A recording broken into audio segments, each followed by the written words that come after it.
Okay, let's dive into this. Welcome to today's Explainer, where we're unpacking a massive, literally tectonic shift happening right beneath our feet in the modern economy.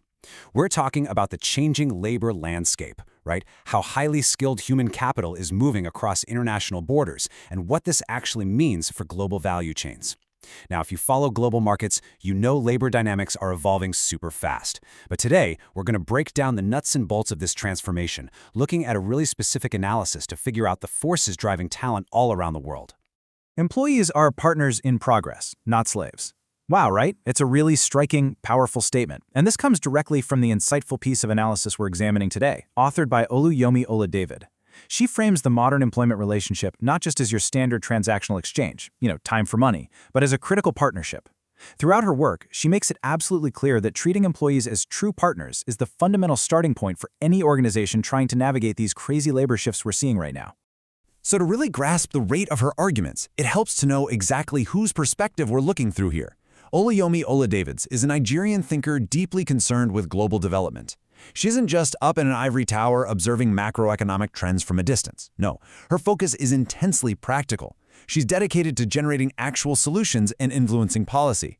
She brings this highly focused, on-the-ground perspective to the conversation about global transformation, and she examines these massive economic shifts through the lens of real human impact. Let's move to Addie and see how this builds into the broader economic picture. Now, you're definitely familiar with the term the Great Resignation. We've all heard it. But what Oladavid points out is that within her domestic environment, this trend is about way more than people just wanting flexible hours or a work-from-home setup. She defines it as a blaring signal that the very orientation of labor and the entire global market landscape is fundamentally changing. It's like a massive, structural realignment of who works where and exactly what they expect to get from that work. In this realignment, it's happening on an international scale. To back this up, she points directly to reports from the International Organization for Migration, or IOM, which affirming rising international movement of highly skilled workers. Oladavid argues that development managers and policymakers need to be seriously bothered by this rising rate. We aren't just talking about a slow trickle of talent here. She's highlighting a significant, measurable acceleration in where highly skilled professionals are choosing to pack up, move, and build their entire futures. And the geographical flow of this talent is highly directional. We're looking at a distinct pipeline originating in the developing countries of the Global South, moving directly toward what she describes as more family-friendly countries in the Global North. She specifically points to regions like Europe, the Nordic countries, and Canada. So this isn't some random scattering of people across the globe. It's a specific, targeted migration of top-tier talent from one part of the world straight to another. Now, what's really interesting about this slide is exactly why these skilled workers are packing up and leaving their home countries in such high numbers. Oladavid zeroes in on specific push factors in those origin countries.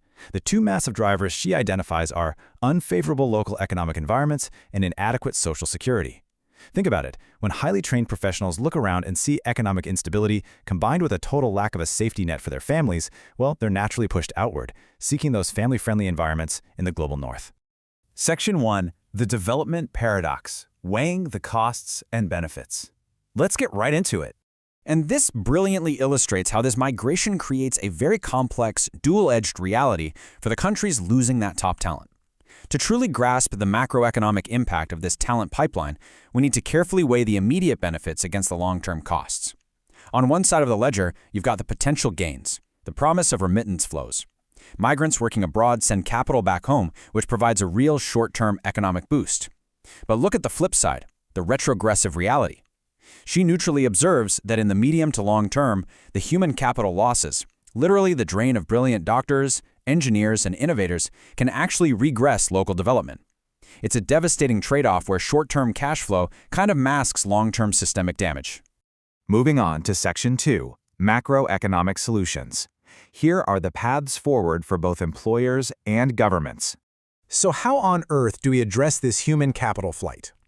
Well, Oladavid doesn't just diagnose the problem. She offers clear, actionable prescriptions to fix it. First up, she targets the private sector employers who need this talent, issuing a direct, urgent call to action. She urges them to take two crucial steps. Number 1, become more proactive. Companies literally cannot just sit back and passively watch their top talent exit the building. And number 2, adopt sustainable corporate governance practices. She strongly argues that employers must step up their governance, actively creating environments where employees actually feel like those partners in progress she mentioned at the very beginning of our analysis. But she makes it super clear that the responsibility doesn't fall on private employers alone. She has very specific advice for developing country governments, too. She argues that governments must drastically improve their performance on ease of doing business parameters. Why? Because by doing this, they make their socioeconomic environments highly attractive to value-adding investors. If governments can build a stable, appealing, and basically frictionless economic landscape, they can attract the capital that creates viable, thriving local opportunities. And that ultimately helps to stem the tide of the brain drain. So the crucial point is, what is the ultimate objective we should be building toward?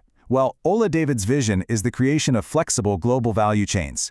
But these chains must be built on two foundational pillars: enabling institutional environments and connective infrastructure.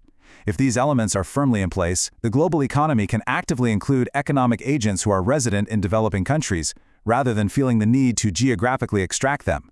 It's a truly powerful vision of local retention with global contribution. Which brings us to our final thought for today. Based on her insightful structural analysis, we're left with a really critical puzzle to solve. How can flexible global value chains truly integrate the global south without extracting all of its top talent? It's a profound question about the very future of global labor, and one that requires all of us to rethink the balance between global connection and local retention. Just think about how those policies and corporate practices might look out in the real world. Thank you so much for joining me for this explainer, and keep exploring the forces shaping our shifting landscape.